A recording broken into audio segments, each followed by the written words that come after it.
ہے، اور وہ عظیم الشان حدیث جس کو حدیث قدسی کہتے ہیں، اور اس کے راوی ہیں حضرت ابوذر غفاری رضی اللہ تعالیٰ عنہ۔ نبی کریم صلی اللہ علیہ وسلم سے روایت کرتے ہیں، اور نبی کریم صلی اللہ علیہ وسلم اللہ عز و جل رب عز و جل سے روایت کرتے ہیں۔ اللہ تعالیٰ فرماتا ہے، تو اللہ تبارک و تعالیٰ جب فرماتا ہے تو یہ حدیث قدسی کہلاتی ہے، جو کہ قرآن کے اندر نہیں ہے۔ اللہ تعالیٰ نے فرمایا، یا عبادی انی حرمت الظلم علی نفسی وجعلتہ بینکم محرما فلا تظالموا، اے میرے بندو، میں نے ظلم کو اپنے آپ پر حرام کیا ہوا ہے، اور تم لوگ آپس میں ظلم کو، ایک دوسرے پر ظلم کرنے کو حرام کر دو، یعنی کوئی کسی پر ظلم نہ کرے، اللہ کسی پر ظلم نہیں کرتا ہے۔ اور اس کے بعد نمبر 2 فرمایا،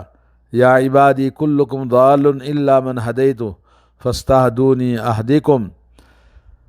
اے میرے بندو، تم سب کے سب گمراہ بھٹکے ہوئے ہو سوائے اس کے جس کو میں ہدایت دوں، اس لیے ہدایت مجھی سے طلب کرو، میں تمہیں ہدایت دیتا ہوں۔ اور اسی کے لیے اللہ تعالیٰ نے نماز میں ہمیں یہ حکم دیا کہ اہدنا الصراط المستقیم، ہمیشہ دن میں 17 مرتبہ فرض نماز رکعتوں میں ہم اللہ سے ہدایت طلب کرتے ہیں۔ اور تیسری چیز فرمائی، یا عبادی کلکم جائع الا من اطعمت، اے میرے بندو، تم سب کے سب بھوکے ہو، فاستطعمونی اطعمکم، یعنی سب کے سب بھوکے ہیں سوائے اس کے جس کو میں کھلاؤں،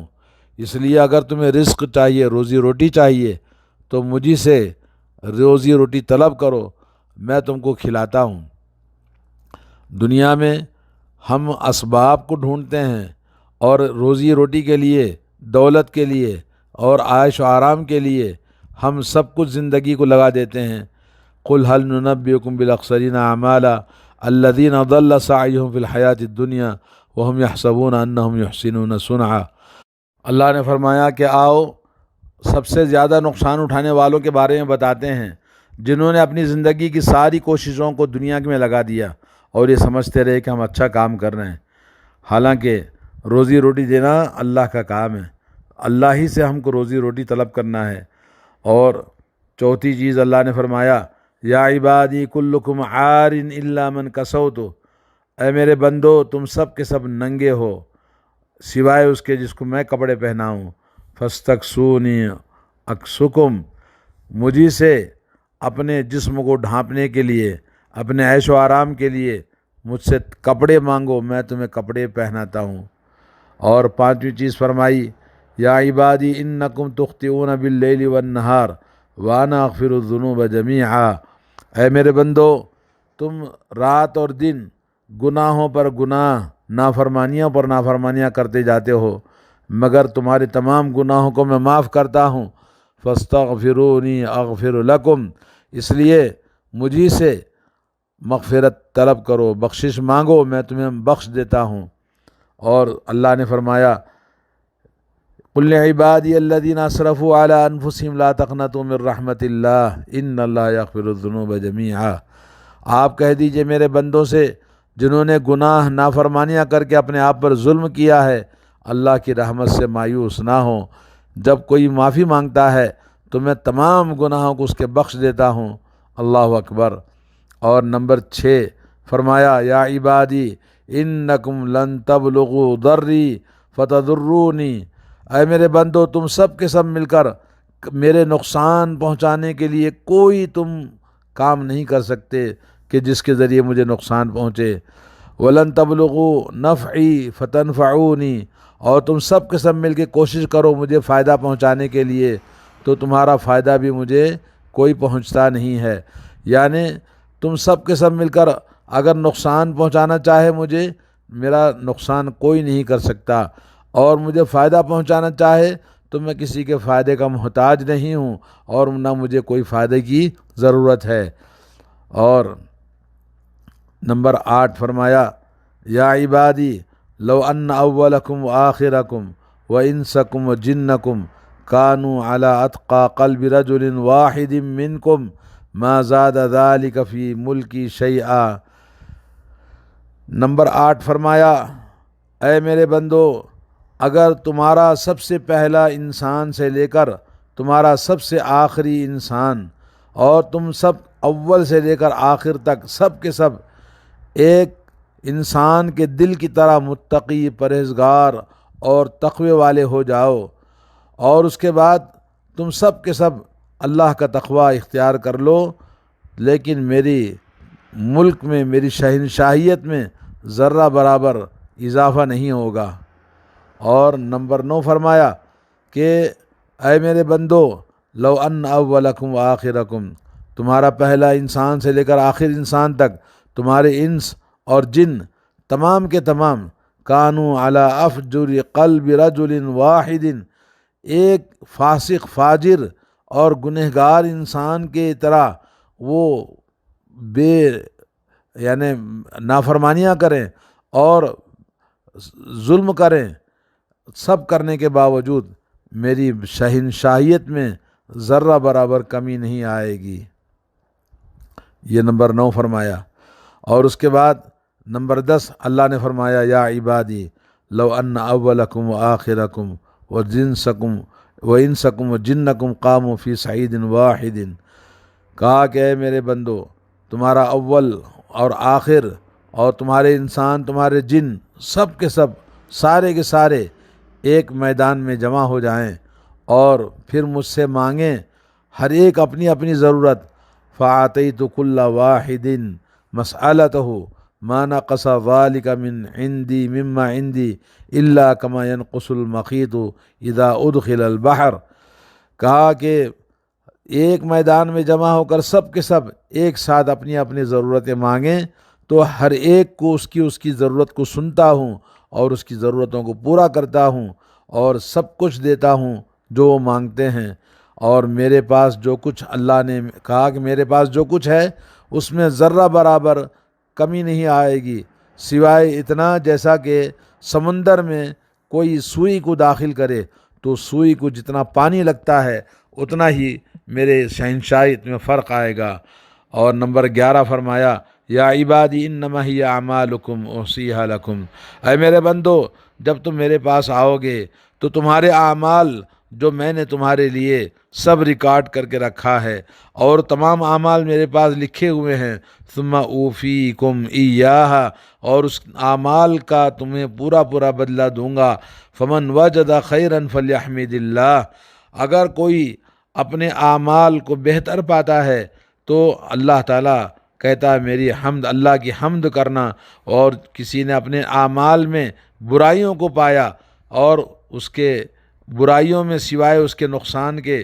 کوئی چیز نہیں ہے تو ایسے وقت میں فلا یلومن الا نفسا، تو وہ اپنے آپ کی ملامت کرے، کیونکہ اس نے دنیا میں آیا تھا تاکہ اپنی آخرت بنائے اور اپنی جنت بنائے اور ایسے کام کرے، اعمال صالحہ، عقیدہ صحیحہ اور ایمان اور عقیدے کے ساتھ، اور ایسی کوشش کرے کہ اس کو فائدہ ہو آخرت میں، لیکن اس نے غفلت میں، لاپرواہی میں اور بغیر قدر کیے اللہ کی زندگی کو ضائع کر دیا۔ اب یہاں اپنے آپ کی ملامت کرے، اس کے لیے کوئی چیز نہیں ہے۔ اس عظیم الشان حدیث کو ہمارے اسلاف کہتے ہیں کہ یہ اتنی عظیم الشان ہے کہ امام احمد بن حنبل فرماتے ہیں کہ ملک شام کے تمام لوگوں کے لیے سب سے زیادہ شرف و منزلت والی یہ حدیث ہے۔ ابو ادریس خولانی کہتے ہیں کہ جب یہ حدیث کو روایت کرتے تو گھٹنوں کے بل کھڑے ہو جاتے تھے، کیونکہ اس حدیث میں اللہ عز و جل رب ذوالجلال اپنے بندوں سے مخاطب ہے اور اپنی مہربانیوں کو بندوں کو سمجھاتا ہے، کتنے پیار سے سمجھاتا ہے۔ اس حدیث میں سب سے پہلے ظلم سے منع کیا ہے۔ حضرت عبداللہ بن عمر کی حدیث ہے نبی علیہ الصلوۃ والسلام سے، ان الظلم ظلمات یوم القیامہ، ظلم قیامت کے دن اندھیرے ہی اندھیرے لے کر آئے گا بندے کے لیے۔ اور صحیح مسلم کی حدیث ہے، اور ایک حدیث صحیح بخاری کے اندر یہ ہے، من کانت عندہ مظلمۃ لاخیہ، اگر کسی نے اپنے بھائی کے لیے ظلم کیا ہے تو اپنے ظلم کو دنیا ہی میں حلال کر لے اور اپنے ظلم سے معافی مانگ لے، کیونکہ قیامت کے دن لیسا ثم دینار ولا درہم، وہاں نہ کوئی درہم اور دینار ہے، نہ کوئی کسی کے کام آنے والا ہے، اس سے پہلے کہ آدمی کی نیکیاں لی جائیں گی، اور جس نے ظلم کیا ہے اس کی نیکیاں دی جائیں گی جو مظلوم ہے۔ فَإِن لَمْ يَكُنْ لَهُ حَسَنَاتٌ، اگر اس کے پاس نیکیاں نہیں ہیں تو جو مظلوم ہے اس کی نیکیوں، اس کی برائیوں کو، اس کے گناہوں کو لے کر ظالم پر ڈال دیا جائے گا۔ اس لیے اس دنیا کے اندر آدمی اپنے حساب کو برابر کر لے۔ اور دوسری چیز اس حدیث کے اندر یہ بتایا اللہ عز و جل نے کہ بندے سارے کے سارے رب ذوالجلال کے محتاج ہیں۔ اپنی زندگی کی ہر چیز میں ہدایت ہو، گمراہی سے بچنے کے لیے کھانا پینا ہو، روزی روٹی ہو بھوک سے، اور عیش و آرام، کپڑے ہو، اور اپنے گناہوں کی بخشش ہو، یہ سب کچھ اللہ ہی سے مانگنا چاہیے۔ اور حضرت ابراہیم علیہ السلام نے کہا الذی خلقنی فہو یہدین، جس نے پیدا کیا ہدایت مجھے وہی دینے والا ہے۔ والذی هو یطعمنی ویسقین، جو مجھے پیدا کیا وہی مجھے کھلاتا ہے، وہی مجھے پلاتا ہے۔ وَإِذَا مَرِضْتُ فَهُوَ يَشْفِينِ، اور جب میں بیمار ہوتا ہوں شفائے بھی وہی دینے والا ہے۔ وَالَّذِي يُمِيتُنِي ثُمَّ يُحْيِينِ، اور جو مجھے زندگی دیا وہی مجھے موت دیتا ہے اور وہی مجھے دوبارہ پیدا کرنے والا ہے۔ وَالَّذِي أَطْمَعُ يَغْفِرَ لِي خَطِيئَتِي يَوْمَ الدِّينِ، اور میں اسی اللہ سے امید کرتا ہوں کہ مجھے معاف کر دے میرے گناہوں کو اس روز قیامت کے دن، اور وہی عبادت کا مستحق ہے، اسی سے مغفرت طلب کرنی چاہیے۔ اور تیسری چیز حدیث کے اندر یہ بتائی اللہ عز و جل نے کہ سارے کے سارے بندے وہ اللہ رب العالمین کی بارگاہ میں نہ کوئی نفع پہنچا سکتے ہیں نہ نقصان پہنچا سکتے ہیں، وہ سب کے سب اللہ عز و جل کے محتاج ہیں۔ اللہ غنی ہے، بے نیاز ہے، ہر طرح کے حمد و ثنا کا وہ مستحق ہے، بندوں کی عبادتوں کا محتاج نہیں، اور نہ ہی بندوں کی کسی چیز کی اسے ضرورت ہے۔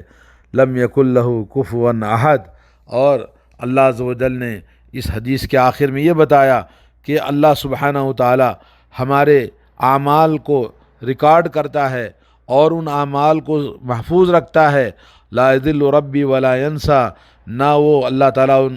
کاموں کو بھلاتا ہے نہ ہی اس کو ضائع کرتا ہے، بلکہ جب قیامت کے دن جائیں گے تو ہمارے دفتر اعمال ہمارے سامنے بکھیر کر رکھ دے گا۔ ما اصاب من حسنۃ فمن اللہ وما اصاب من سیئۃ فمن نفسک، اللہ نے فرمایا کہ تمہیں جو بھی بھلائی پہنچتی ہے یہ صرف اللہ کی طرف سے ہے۔ اللہ نے ہمیں رمضان کے روزے رکھنے کا موقع دیا اور رمضان کی عبادتوں کا موقع دیا۔ دوستو، رمضان کے گزرنے کے بعد پھر ہم پرانی ڈگر پر آ گئے تو سمجھ لیجئے کہ رمضان ایک دھوکہ تھا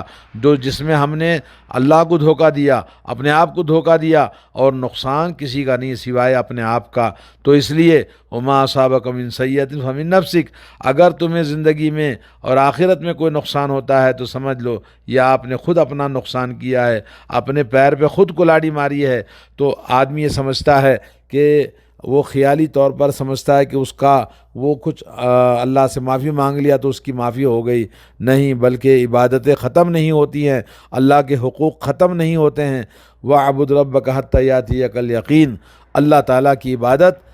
تا دم حیات، آخری دم تک اللہ کی عبادت کرنا ہے۔ اور اللہ رب العالمین نے ہمیں رمضان کے اندر جو کچھ عبادتوں کا موقع دیا تھا، دوستو رمضان کے بعد بھی ساری زندگی ان چیزوں کو کرنا چاہیے۔ اللہ تعالی ہم سب کو توفیق عطا فرمائے۔ السلام علیکم۔